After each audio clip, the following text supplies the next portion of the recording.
Hello dear students, we are studying chapter का aryl halides. So इसमें आज जो हमें टॉपिक डिस्कस करना है next, that is the explanation of the difference in relative reactivities of side chain and nuclear halogen derivative. Side chain and nuclear halogen derivatives.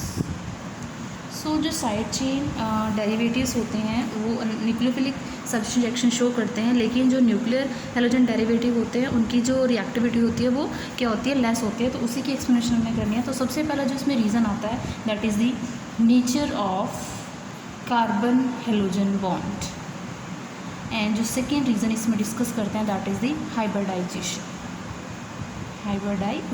तो सबसे पहले हम डिस्कस करते हैं that is the nature of carbon halogen bond. So जब भी हमारे पास जो कार्बन हेलोजन बॉन्ड प्रेजेंट होता है न्यूक्लियर हेलोजन डेरिवेटिव में, ये जिसको हम बोलते हैं एराइल हैलाइड्स, तो उस केस में क्या होता है, एक पार्शियल डबल बॉन्ड करेक्टर आ जाता है किसके हेलोजन के बीच में, एंड जो आपके पास क्या है रिजल्टिंग, ये यहाँ पर it will contain partial positive charge. तो यहाँ पर क्या है, पार्शियल पॉजिटिव चार्ज आता है, और यहाँ पर क्या है, it's a double bond character between carbon and halogen atom. So इसकी वजह से क्या है, ये आपके पास जो बॉन्ड होता है वो स्ट्रॉन्ग हो जाता है, और इसमें क्या है, जो रिएक्शंस है, जो न्यूक्लियोफिलिक रिएक्शंस है, वो ईजिली ये शो नहीं कर पाता। लेकिन अगर हम बात करते हैं, अगर आपके पास साइड चेन में प्रेजेंट है, तो अगर हेलोजन एटम क्या है वो साइड चेन में प्रेजेंट है, तो यहाँ पर क्या है, there is no double bond character. So अगर कोई डबल बॉन्ड करेक्टर नहीं है, इसका मतलब क्या है, किसके बीच में, no double between the carbon and the halogen atom. So that's why क्या होगा, it is a pure single bond. तो ये एक प्योर सिंगल बॉन्ड होगा, एंड प्योर सिंगल बॉन्ड होने की वजह से it will give the high reactivity. So ये क्या होता है, हाई रिएक्टिव। लेकिन आपके पास ये क्या होता है, it's a pure double bond character implies less reactivity. तो सबसे पहला रीज़न तो आता है इसका on the basis of the presence of double bond between the carbon and the halogen. So वो कार्बन जिनके पास हेलोजन है जो रेजोनेंस में नहीं होगा, जैसे ये है, यहाँ पर हेलोजन रेजोनेंस में नहीं है, तो ये हाईली रिएक्टिव होगा, और जहाँ पर भी वो रेजोनेंस में आएगा तो उस केस में वो क्या हो जाएगा, लेस रिएक्टिव हो जाएगा। नेक्स्ट रीज़न है that is the state of hybridization of carbon carrying halogen. अब अगर हम बात करते हैं nuclear halogen derivative, nuclear halogen मतलब जिसमें न्यूक्लियस के साथ डायरेक्ट अटैच होती है हेलोजन एटम, तो ये कार्बन एटम क्या होता है, this is sp2 hybridized. That means it will have the lesser effective size than the sp3 hybridized carbon atom. अब ये किसके कंपैरिजन में कह रहे हैं, अगर हमारे पास साइड चेन में प्रेजेंट होती है हेलोजन एटम, तो इस केस में ये जो हेलोजन जिस कार्बन एटम से अटैच है, इट इज़ sp3 हाइब्रिडाइज। तो इसके केस में क्या होगा, sp3 हाइब्रिडाइजेशन अगर होती है तो इस केस में क्या होता है, there is less effective interaction of electrons with the nucleus. That means इसका आपके पास क्या हो जाएगा, size is more size employs easily, क्या हो जाएगा वहाँ से, ईजी टू रिमूव। बट इस केस में क्या है, sp2 हाइब्रिडाइजेशन है, सो यहाँ पर क्या है, ग्रेटर इंटरेक्शंस और you can say attractions of electrons bye aromatic nucleus. That means smaller size, और अगर आपके पास स्मॉलर साइज होएगा तो क्या हो जाएगा, रिएक्टिविटी लेस हो जाएगी। सो ये इसके क्या हैं, रीजंस हैं। नेक्स्ट टॉपिक जिसमें हमने डिस्कस करना है that is the mechanism of nucleophilic aromatic substitution reactions, और इसी को हम क्या बोल सकते हैं, that is bimolecular displacement mechanism.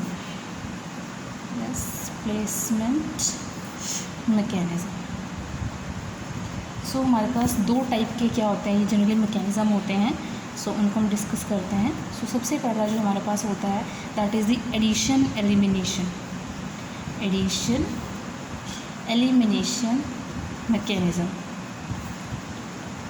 इसी को हम क्या बोलते हैं again, bimolecular displacement mechanism. And जो सेकेंड हमारे पास होता है that is elimination addition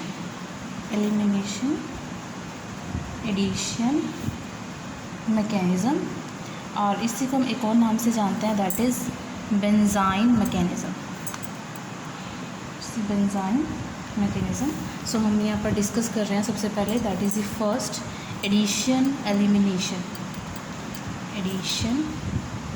elimination mechanism, that is the biomolecular displacement mechanism. So ये जो आपके पास मैकेनिज़्म है ये दो स्टेप फॉलो करता है।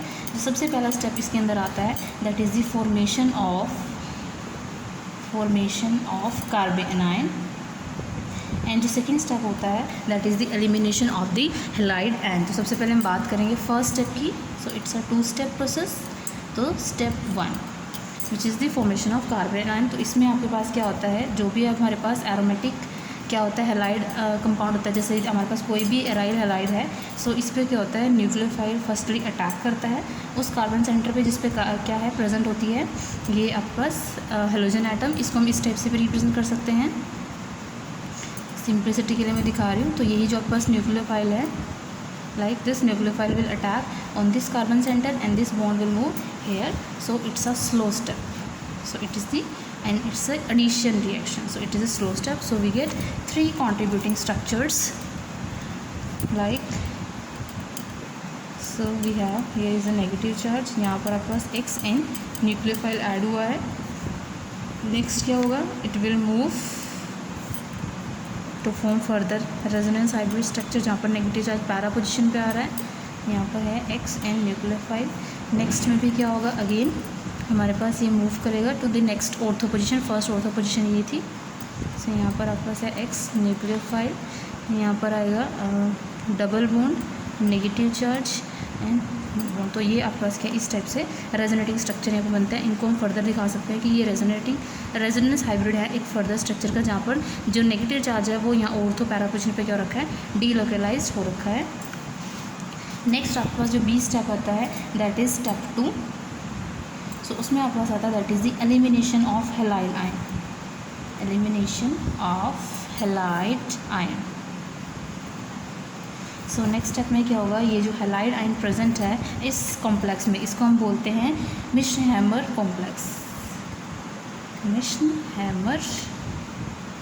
कॉम्प्लेक्स। जर्मन केमिस्ट थे ये, उनके नाम पे नाम दिया गया था इसको, दैट इज़ द मिश्र-हैमर कॉम्प्लेक्स। तो इसमें से आपके पास क्या होता है, जो हैलाइड है वो यहाँ से क्या हो जाएगा, रिमूव हो जाएगा। And this is the first step and it is the elimination step. That is why इसका नाम क्या है, फर्स्टली एडिशन देन एलिमिनेशन। तो सबसे पहले एडिशन हुई एंड देन क्या हो रही है, elimination, and we get the resulting substituted product, जिसमें हैलाइड आयन रिप्लेस हो गया किसी फर्दर न्यूक्लियोफाइल के साथ। सो ये यहाँ पर इसका क्या था, मैकेनिज्म। अब अगर हम बात करें इसमें जो आपके पास इंटरमीडिएट कार्बन आयन बन रहा है यहाँ पे, this is the carbon ion. So ये आपके पास क्या है, ऑर्डिनरी कंडीशंस की अगर हम बात करें तो सिंपल एराइल हैलाइड इस रिएक्शन को शो नहीं करती। सिर्फ ये वही एराइल हैलाइड ये रिएक्शन शो कर सकती है जिनके पास क्या प्रेजेंट हो, electron withdrawing ring. So simple aryl halides do not undergo this mechanism under ordinary conditions, but aryl halides having electron withdrawing groups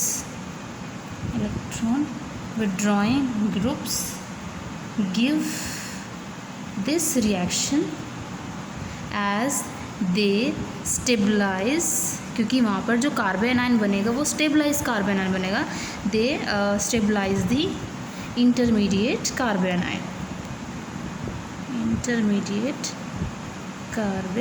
anion. So ये जो अबव मैकेनिज्म हमने डिस्कस किया है ये फर्दर सपोर्ट किया गया on the basis of element effect, that is influence of the particular element present in the compound on it's reactivity, कि अगर इसमें कोई भी ग्रुप प्रेजेंट होता है तो वो फर्दर नेक्स्ट सब्सटेंस को कैसे क्या करता है, इफेक्ट करता है। So this mechanism is also supported by element effect. Element effect next हमारे पास आएगा that is the influence of substance on the reactivity in nucleophilic aromatic substitution. So next है influence of substituents on reactivity in nucleophilic aromatic substitution. So effect क्या होता है वो हमने यहाँ पर डिस्कस करना है। तो इसमें वही इफेक्ट आता है आपके पास कि अगर इलेक्ट्रॉन विड्रॉइंग ग्रुप प्रेजेंट है और इलेक्ट्रॉन रिलीजिंग ग्रुप प्रेजेंट है तो आपके पास जो इलेक्ट्रॉन विड्रॉइंग ग्रुप्स होते हैं, इलेक्ट्रॉन विड्रॉइंग ग्रुप्स जैसे हमारे पास आ जाते हैं नाइट्रो ग्रुप हो गया या फिर साइनो ग्रुप हो गया या फिर कार्बोक्सिलिक ग्रुप हो गया या हमारे पास SO3H ग्रुप होता है। सो अगर ये आपके पास कहाँ प्रेजेंट होते हैं, इन ऑर्थो एंड पैरा पोजिशन, तो ये क्या कर देते हैं, वो इलेक्ट्रोफिलिक न्यूक्लियोफिलिक एडमिशन रिएक्शन को क्या करते हैं, फेवर करते हैं। लेकिन अगर आप पास इलेक्ट्रॉन रिलीजिंग ग्रुप्स प्रेजेंट होते हैं तो उनका इफेक्ट क्या होता है, अपोजिट होता है। So this presence of electron withdrawing groups particularly in ortho and para position with respect to the halogen atom, halogen facilitates the aromatic substitution reaction, that is the nucleophilic aromatic substitution reaction। But आपके पास जो electron withdrawing groups होंगे वो electron releasing groups होंगे वो क्या करेंगे, reactive. जैसे हम यहाँ पर बात कर लेते हैं, हमारे पास क्या नाइट्रो ग्रुप प्रेजेंट है C6H4। सो इसमें क्या है, नाइट्रो ग्रुप प्रेजेंट है। जब न्यूक्लियोफाइल यहाँ पर इसमें ऐड होगा तो आपके पास जो प्रोडक्ट बनेगा, इंटरमीडिएट बनेगा carbon ion, that is N2C6H4 C negative Cl and nucleophile, this is the first carbocation. Similarly हम क्या लेके चलते हैं, एक मिथाइल डेरिवेटिव लेके चलते हैं, like we have CH3 C6H4 Cl plus nucleophile, and what we get the carbon ion, we get CH3 C6H4 negative and here Cl and जो आपस कमिंग न्यूक्लियोफाइल है, this is the second carbon ion. And next हम लेते हैं एक benzene ring जिसमें सिर्फ halogen atom है, कोई भी एराइल हैलाइड है, इसमें आपके पास जो न्यूक्लियोफाइल है वो अटैक कर रहा है to form C6H5 Cl and nucleophile. अब इन तीनों का हम कंपेरिजन करते हैं तो आपके पास यहाँ पर जो नाइट्रो ग्रुप है it's a electron withdrawing group और इसके पास क्या है, दो इफेक्ट हैं, electron withdrawing inductive effect and resonance effect. Electron withdrawing, resonance and inductive effect, that means why ये आपके पास क्या करेगा, इस कार्बन एनायन को क्या करेगा, स्टेबलाइज। ये जो carbon ion it is more stabilize because यहाँ पर जो ओवरऑल जो फैक्टर इफेक्ट कर रहा है that is electron withdrawing nature. So electron withdrawing जो नेचर होगा नाइट्रो ग्रुप का वो इस कार्बन आयन को क्या करेगा, स्टेबलाइज करेगा, क्योंकि नेगेटिव चार्ज को वो क्या करेगा, यहाँ से डिस्पर्स करेगा।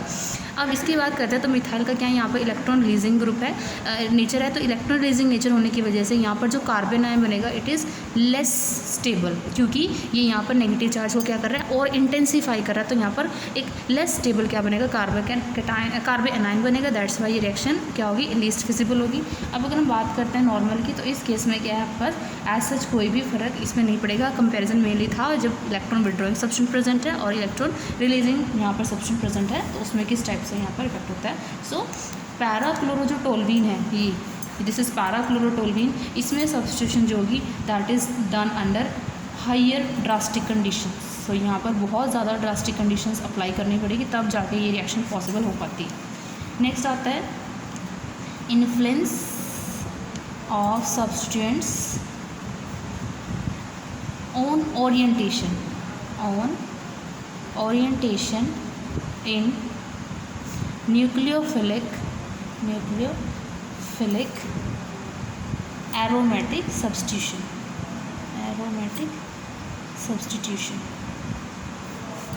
सो यहाँ पर ये बात कर रहे हैं। तो इस केस में क्या आपके पास हम इसमें कंपैरिजन करेंगे कि अगर आपके पास ऑलरेडी ही ग्रुप प्रेजेंट है तो किस टाइप से वो नेक्स्ट को क्या करता है, फेवर करता है। तो हम यहाँ पर बात कर लेते हैं फर्दर, जब अगर सब्सटेंट आपके पास ऑर्थो पे प्रेजेंट है, जब वो मेटा पे प्रेजेंट है या वो पैरा पे प्रेजेंट है। तो सबसे पहले हम लेके चलते हैं कि अगर हमारे पास हम इलेक्ट्रॉन रिलीजिंग ग्रुप की बात कर लेते हैं, तो इलेक्ट्रॉन रिलीजिंग ग्रुप के साथ क्या होगा, जैसे हमारे पास ये जो कार्बन आयन बना हुआ है उसमें क्या ऑर्थो पोजीशन पे क्या है, नाइट्रो ग्रुप प्रेजेंट है।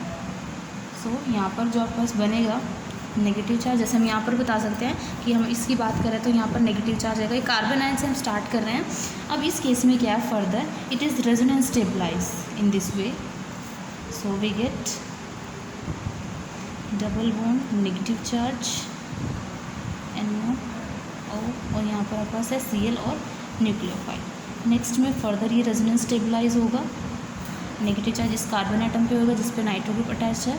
यहाँ पर negative charge and double bond O plus Cl and nucleophile and यहाँ पर आपके पास डबल। नेक्स्ट में क्या होगा, further it is resonance stabilize जिसमें आपके पास नेगेटिव चार्ज मूव करेगा है और यहाँ पर डबल बॉन्ड के बॉन्ड पे मूव करेंगे हेटेरो एटम पे to form double bond N, single bond O नेगेटिव O Cl एंड न्यूक्लियोफाइल। तो आपके पास ये क्या है, it is first, second and third. ये कॉन्ट्रीब्यूटिंग स्ट्रक्चर है जब आपके पास ऑर्थो सब्सटेंट प्रेजेंट है इलेक्ट्रॉन विथड्रॉइंग। नेक्स्ट है कि अगर हमारे पास पैरा पे प्रेजेंट हो जाता है, सो अगर पैरा पे नाइट्रो ग्रुप प्रेजेंट हो जाता है कार्बन एनाइन में, न्यूक्लियोफाइल और Cl, यहाँ Cl कर देती हूँ सिमिलरिटी के लिए, यहाँ पर न्यूक्लियोफाइल। तो इस केस में जैसे हमारे पास नेगेटिव चार्ज मूव करेगा, वो किस टाइप से मूव करेगा, it will move in this way. So यहाँ पर हमारे पास बनेगा negative charge, single bond N, double bond O and यहाँ पर आपके पास double bond Cl and nucleophile. Next step में क्या होगा, फर्दर अगर यही आपके पास नेगेटिव चार्ज है वो इधर प्रेजेंट होता तो यहाँ पर क्या होता है, this will move in this वे। अभी आपको शो कर रहे हैं यहाँ। सो यहाँ पर नेक्स्ट में क्या हो सकता है, ये मूव करेगा यहाँ पे and this will move here. So we get negative charge और here, double bond N, double bond O, single bond O, Cl, nucleophile. Next में क्या हो सकता है, अगेन यहाँ से ही यही जो डबल नेगेटिव चार्ज था वो यहाँ पर डबल बॉन्ड बना सकता है और यहाँ पर नेगेटिव चार्ज। तो आपके पास जो नेक्स्ट आना चाहिए था that is double bond N, O नेगेटिव O एंड यहाँ पर आपके पास आएगा Cl and nucleophile. So this is fourth, fifth and sixth. Next जब आपके पास इलेक्ट्रॉन विद सब्सटेंट कहाँ प्रेजेंट हो, that is at the Meta. This is the ortho, para, अब आएगी मेटा। सो मेटा केस में क्या होगा आपके पास, N, डबल बॉन्ड O यहाँ पर नेगेटिव चार्ज होगा, Cl, न्यूक्लियोफाइल। तो यहाँ पर क्या होगा, रेजोनेंस जो हम रेजोनेटिंग स्ट्रक्चर ड्रॉ करेंगे उसमें negative charge move in this way, negative charge and double bond O, Cl, nucleophile. Next time में ये मूव करेंगे in this way to form negative double, यहाँ पर आपका Cl है एंड न्यूक्लियोफाइल है एंड यहाँ पे एंड डबल बॉन्ड O। अब हम कंपेरिजन की बात करते हैं, दिस इज सेवेंथ, एट्थ। अब इसमें हम बात करते हैं तो यहाँ पर जो आपके पास क्या है स्ट्रक्चर बना है दिस, इस केस में क्या आपके पास ये स्ट्रक्चर जहाँ नेगेटिव चार्ज उस कार्बन आइटम पे आ रहा है जिस पे इलेक्ट्रॉन विद सब्सटेंस प्रेजेंट है जब ऑर्थो पे अटैक है, एंड यहाँ पर जब वो किस पे प्रेजेंट है, एट दी पैरा। तो यहाँ पर ये दो आपके पास ऐसे क्या है स्ट्रक्चर हैं जो स्टेबल हैं, क्योंकि यहाँ जो नेगेटिव चार्ज है वो इलेक्ट्रॉन विड्रॉइंग ग्रुप क्या कर रहा है, वो डिस्पर्स कर रहा है। तो जब आपके पास सब्सटेंस ऑर्थो पे प्रेजेंट होता है, लाइक इलेक्ट्रॉन विड्रॉइंग प्रेजेंट होता है, तो आपके पास कितने कॉन्ट्रीब्यूटिंग स्ट्रक्चर बनते हैं, 3 कॉन्ट्रीब्यूटिंग स्ट्रक्चर्स हैं बने, 1 2 3। सिमिलरली पैरा में भी वी गेट 3 कॉन्ट्रीब्यूटिंग स्ट्रक्चर्स। तो यहाँ पर है 3 कॉन्ट्रीब्यूटिंग स्ट्रक्चर्स। इसमें भी क्या है, वी आर 3 कॉन्ट्रीब्यूटिंग स्ट्रक्चर्स और यहाँ पर we have only 2 contributing structures. So जितने ज़्यादा कॉन्ट्रीब्यूटिंग स्ट्रक्चर होते हैं उतने ज़्यादा स्टेबिलिटी होती है। सो इसी वजह से यहाँ पर क्या है जो इलेक्ट्रॉन विड्रॉइंग ग्रुप्स होते हैं वो मैक्सिमम इफेक्ट क्या करते हैं, वो एक्टिवेट करते हैं जब वो फोर्थो और पैरा पोजिशन प्रेजेंट होते हैं to this aromatic ring, while जो इलेक्ट्रॉन रिलीजिंग ग्रुप्स होते हैं वो क्या करते हैं, वो डीएक्टिवेट करते हैं। दूसरा, अगर मैटर पे प्रेजेंट होते हैं इलेक्ट्रॉन विड्रॉइंग ग्रुप तो वो नेक्स्ट को ओरिएंटेड करते हैं क्योंकि उनकी क्या होती है, लेसर रिएक्टिविटी होती है। नेक्स्ट टॉपिक जो इसमें हमें स्टडी करना है that is comparison of aliphatic and aromatic nucleophilic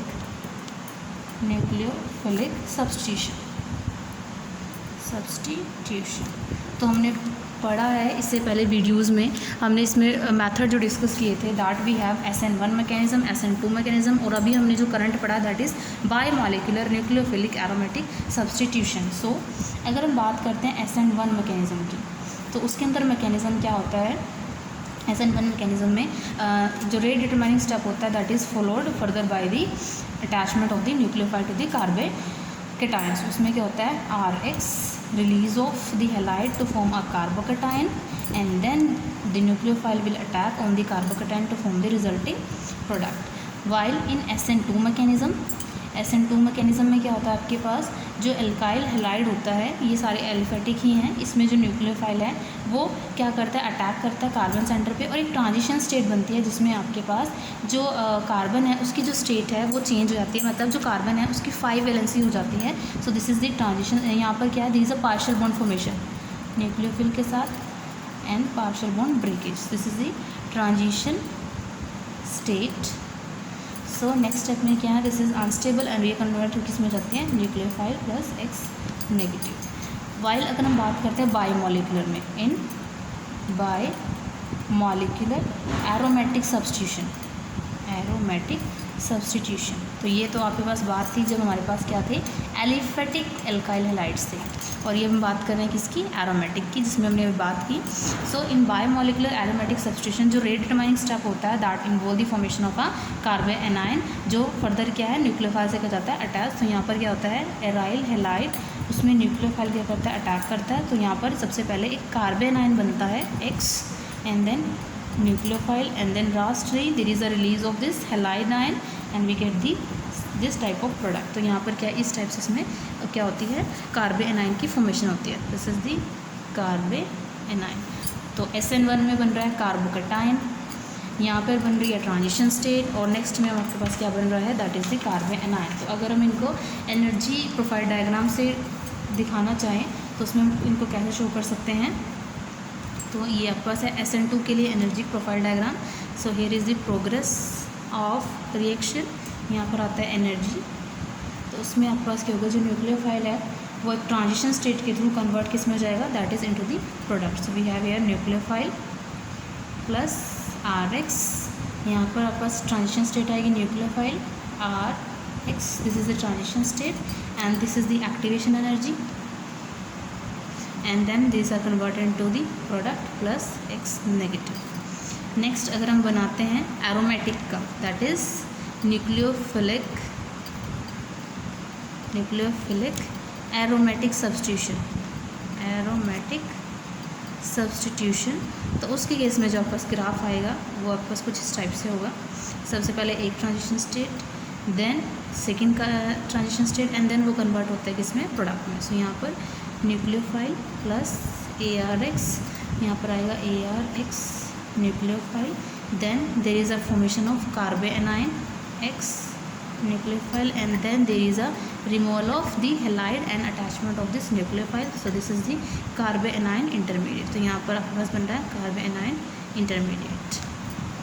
सो जो SN1 मैकेनिज्म होता है वो न्यूक्लियोफिलिक एरोमेटिक सब्स्टिट्यूशन नहीं दिखा पाता, क्योंकि जो एराइल हैलाइड होते हैं उनके पास लिटिल टेंडेंसी होती है कि वो आयनाइज जाए, क्योंकि वहाँ पर डबल बॉन्ड करेक्टर आ जाता है कार्बन और हेलोजन के केस में। तो SN1 mechanism nucleophilic substitution reaction show नहीं कर पाता, और जो SN2 मैकेनिज्म होता है वो भी वहाँ पर फिजिबल नहीं हो पाता, क्योंकि जो हेलोजन है वो एरोमेटिक रिंग के प्लेन में लाई करते हैं, तो जो अटैकिंग न्यूक्लियोफाइल होता है वो उसको अप्रोच नहीं कर पाता कि वो बैक साइड से क्या कर पाए, अटैक। नेक्स्ट मैकेनिज्म जो हमने इसमें डिस्कस करना है that is second mechanism, it is the addition mechanism. सबसे पहले हमने करा एडिशन एलिमिनेशन, अब हम कर रहे हैं एलिमिनेशन एडिशन, और इसी को हम क्या बोलते हैं, by name benzene mechanism, benzene mechanism for the nucleophilic aromatic substitution. अब जो अनएक्टिवेटेड होते हैं और जो डीएक्टिवेटेड एराइल हाइड्स होते हैं उनके अंदर भी जो न्यूक्लियोफिलिक एरोमेटिक सब्स्टिट्यूशन होती है, जब वो किसी स्ट्रॉन्ग बेस या न्यूक्लियोफाइल से क्या होते हैं, न्यूक्लियोफिलिक कंडीशन में उनको क्या कराते हैं, रिएक्ट कराते हैं। जैसे अगर हम क्या करें, क्लोरोबेंजीन को रिएक्ट कराते हैं किसके साथ, स्ट्रॉन्गली बेसिक अमाइड के साथ, लाइक पोटाशियम अमाइड हमारे पास है, presence of liquid ammonia, so we get the amine, that is the aromatic amine, this is aniline plus KCl। सो ये जो रिएक्शंस हैं वो आपके पास एडिशन एलिमिनेशन पैटर्न फॉलो ना करके they will follow the elimination addition mechanism. अब ये जो मैकेनिज्म होता है वो किसके थ्रू होता है, that is occur through a intermediate that is benzyne. So यहाँ पर एक बेंजाइन इंटरमीडिएट बनता है। तो सबसे पहले तो हम बात कर लें बेंजाइन इंटरमीडिएट होता क्या है। सो जो बेंजाइन इंटरमीडिएट होता है it's a highly reactive intermediate, highly reactive intermediate species, जिसके अंदर क्या होता है, there is a additional bond between the ortho carbon of the benzene ring, highly reactive intermediate species with an additional bond between two ortho carbon atoms of benzene ring. जैसे मैं आपको show कर रही हूँ यहाँ पे, तो यहाँ पर जैसे हम शो करते हैं इस टाइप से, तो यहाँ पर एक एडिशनल बॉन्ड भी प्रेजेंट होता है, दिस इज़ बेंजाइन। इसी को हम कैसे रिप्रेजेंट कर सकते हैं, अगेन ऐसे हम बेंजीन को रिप्रेजेंट करते हैं, एक एक्स्ट्रा बॉन्ड हम यहाँ पर इस टाइप से दिखा सकते हैं।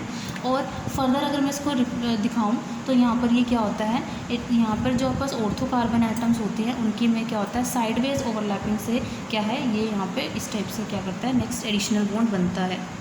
सो यहाँ पर ये क्या है, this is the delocalised pi electron cloud, and यहाँ पे H जो है आपके पास एरोमेटिक के पास हाइड्रोजन प्रेजेंट है कार्बन एटम्स के पास, दिस इज H।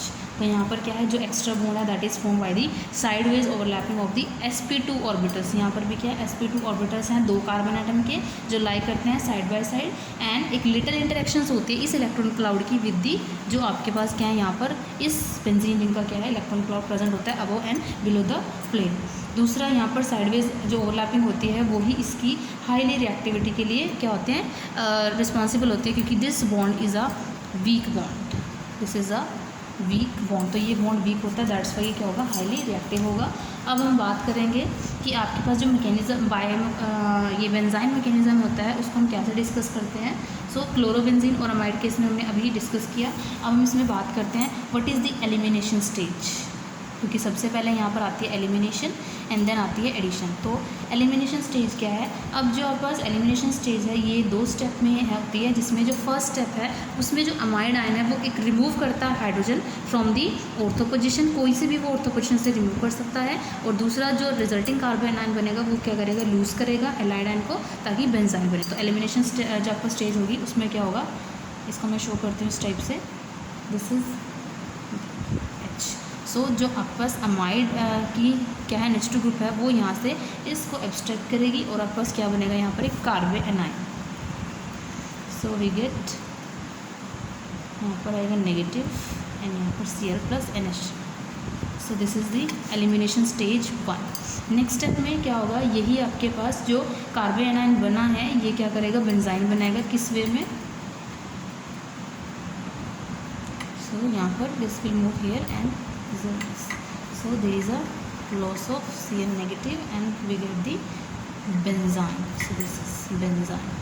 so यहाँ पर भी क्या है, दो स्टेप फॉलो हो गया, सबसे पहले कार्बन आयन बना एंड देन क्या हो गया, बेंजाइन की फॉर्मेशन। So this is the elimination stage. Next क्या है आपके पास, that is the addition stage. अब जो एडिशन स्टेज है उसमें भी क्या है, दो स्टेप्स हैं। तो सबसे पहले तो क्या होगा, जो आपके पास NH2 ग्रुप है अमाइड से आया है वो क्या करेगा, वो अटैक करेगा इस बेंजाइन कंटेनिंग कार्बन एटम जिनमें बॉन्ड एक्सट्रेडिशनल बॉन्ड प्रेजेंट है, एंड क्या बनेगा, एक कार्बन एनाइन ही बनेगा, यहाँ पर नेगेटिव चार्ज एंड देन यहाँ पर NH2। So this is the addition stage, addition.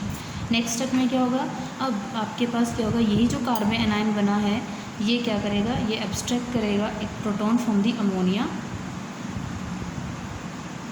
Negative charge NH2, ये एक प्रोटॉन एब्स्ट्रैक्ट करेगा अमोनिया से एंड रिजल्टिंग कन्वर्ट किस में हो जाएगा, that is aniline NH2. So this is aniline. So यहाँ पर इस मेथड में 2 कार्बन आयन बन रहे हैं, carbon ion 1 and carbon ion 2.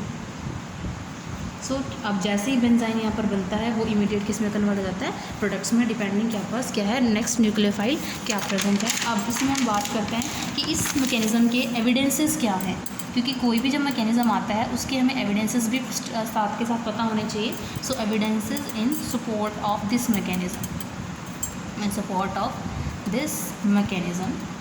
सबसे पहला तो क्या है कि जब हम लेबल्ड क्लोरोबेंजीन को, जिसमें क्लोरीन उस कार्बन एटम पे अटैच है जो हमने आइसोटॉपिकली लेबल्ड की हुई है, उसको रिएक्ट कराते हैं अमाइड आयन के साथ, तो जो रिजल्टिंग अमीन आता है उसके अंदर mixture of 2 type of molecule बनता है. एक जिसमें जो NH2 ग्रुप है वो आइसोटॉपिक कार्बन पे अटैच होता है और दूसरा जिसमें वो नेक्स्ट वाली कार्बन एटम पे क्या होता है, अटैच. तो यहाँ पर फर्स्ट जो होता है that is from isotopic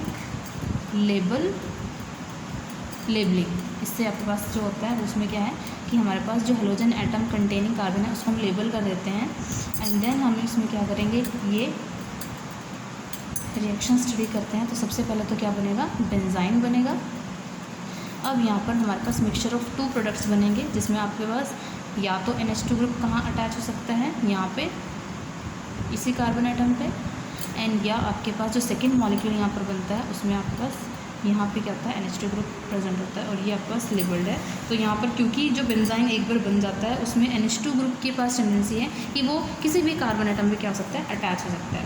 so next जो इसमें क्या है आपके पास, इसी में दी हुई है कि अगर हमारे पास क्या हो जाते हैं, मिथाइल क्लोरोटोल्यूइन प्रेजेंट होते हैं, दिस इज या क्लोरोटोल्यूइन प्रेजेंट होती है, तो उस केस में अगर हम ये रिएक्शन करना चाहें NH2 in presence of NH3, so we get the 2 type of product, that is para plus meta. तो हमारे पास इस टाइप के भी कुछ क्या बन सकते हैं, मिक्सचर ऑफ प्रोडक्ट बन सकते हैं, जिसमें ऑर्थो पैरा भी, मतलब इस टाइप से क्या कुछ ना कहीं एडिशन हो सकती है. और इन क्या है, इनको हम कैसे बता सकते हैं कि यहाँ पर क्या बन रहा है, एराइन इंटरमीडिएट बनता है. सो इसके बाद यहाँ पर जो दोनों में कॉमन जो इंटरमीडिएट बनेगा that is this is the CH3. So this is aryne intermediate, aryne intermediate. And then आपके पास क्या बनता है, रिजल्टिंग जो यहाँ पर पैरा और मेटा टोल्यूडीन्स बन गए. सेकेंड जो एविडेंसेस है कि जो ऑर्थो ड्यूटेरियो ब्रोमोबेंजीन होती है वो लेस रिएक्टिव होती है than as compare to the bromobenzene, क्योंकि वहाँ पर कौन सा इफेक्ट होता है, that is isotopic effect. Isotopic effect में क्या है आपके पास, ortho deuterio bromobenzene is less reactive than bromobenzene. तो उस केस में जैसे हम एग्जांपल से दिखा रहे हैं यहाँ पे, दिस इज दी ब्रोमोबेंजीन. सो जब उसमें हम रिएक्शन करते हैं पोटाशियम एमाइड के साथ एंड अमोनिया के प्रेजेंस में, सो it's a fast reaction, relatively fast reaction